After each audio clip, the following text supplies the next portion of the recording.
Kanan Makia, a scholar of Ba'athist Iraq, had forecast a dire scenario for a post-Ba'athist state in his 1993 book, Cruelty and Silence.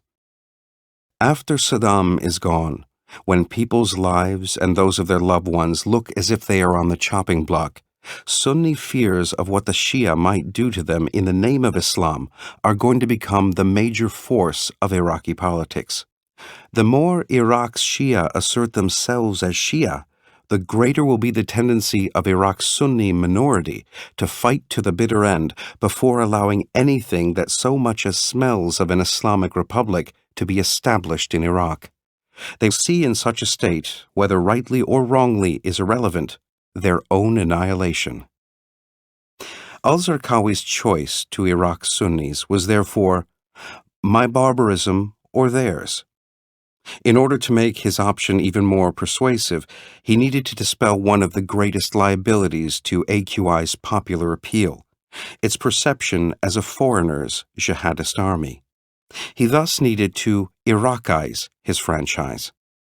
In January 2006, Al-Zarqawi announced the creation of the Majlis Shura al-Mujahideen fil al-Iraq, the Mujahideen Advisory Council of Iraq.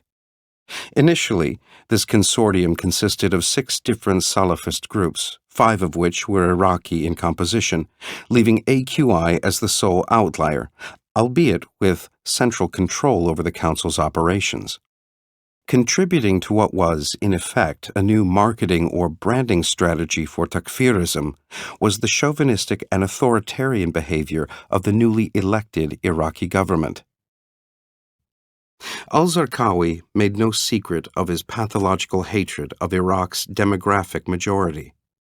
A letter, said to have been written by him and addressed to bin Laden, was intercepted by the Kurds in January 2004. It made Al-Zarqawi's Machiavellian plot quite clear. The Shia, it read, were the insurmountable obstacle, the lurking snake, the crafty and malicious scorpion, the spying enemy, and the penetrating venom. It went on to state, the unhurried observer and inquiring onlooker will realize that Shiaism is the looming danger and the true challenge. Its practitioners, grave worshippers, idolaters, and polytheists. Genocidal rhetoric was followed by genocidal behavior. Al-Zarqawi managed to translate real socio-political grievances into an eschatological showdown. The Badr Brigade has shed its Shia garb and put on the garb of the police and army in its place, he wrote. They have placed cadres in these institutions and, in the name of preserving the homeland and the citizen, have begun to settle their scores with the Sunnis. Al-Zarqawi's prescription was to start a civil war by targeting and hitting Shia in their religious, political, and military depth to provoke them to show the Sunnis their rabies and bare the teeth of the hidden rancor working in their breasts. If we succeed in dragging them into the arena of sectarian war, it will become possible to awaken the inattentive Sunnis as they feel imminent danger and annihilating death at the hands of these Sabians. ISIS has couched its current campaign in Syria and Iraq in exactly this sectarian existential grammar, fondly recalling al-Zarqawi's war strategy in its official propaganda. And it has followed in his footsteps by targeting Shia to prompt their counter-reaction and overreaction in order to drive Sunnis into ISIS's protective arms.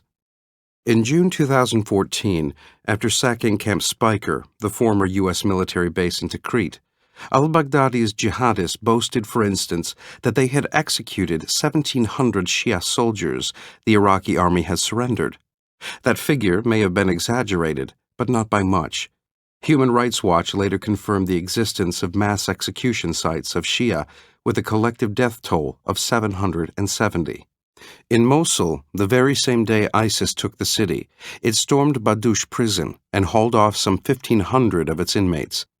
It drove them all out to a nearby desert and separated the Sunnis and Christians from the Shia. Members of the first 2 categories were then carted away elsewhere. The Shia were first abused and robbed, then lined up and shot over a ravine after they each called out their number in line.